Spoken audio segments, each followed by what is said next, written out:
كوكو البنات، اليوم ان شاء الله غنشارك معكم الروز الصفا اللي تيجي غزال بالنسبه للبنات اللي ما تيزعموش يديروا الروز في التيرموميكس. المهم انا غادي نشارك معكم. عندي 400 غرام ديال الروز اللي شديته وغسلته مزيان حتى طار منه داك النشا.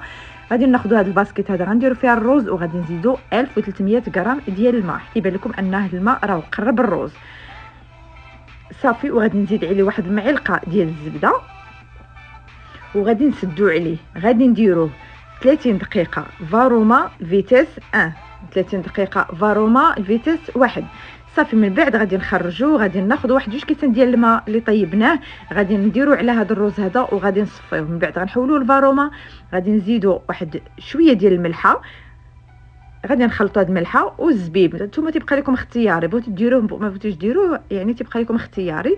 غادي نردوا الفاروما ديالنا تطيب لمده ديال 20 دقيقه فاروما فيتيس 1 كما تتشوفوا. من بعد حيدناه، غادي نزيدوا عليه هاد الزهر هذا. تقدروا نتوما ديروا هاد الزهر هذا، تقدروا ديروا ديال الماء، ونزيد عليه الحليب ديال بوريسيما.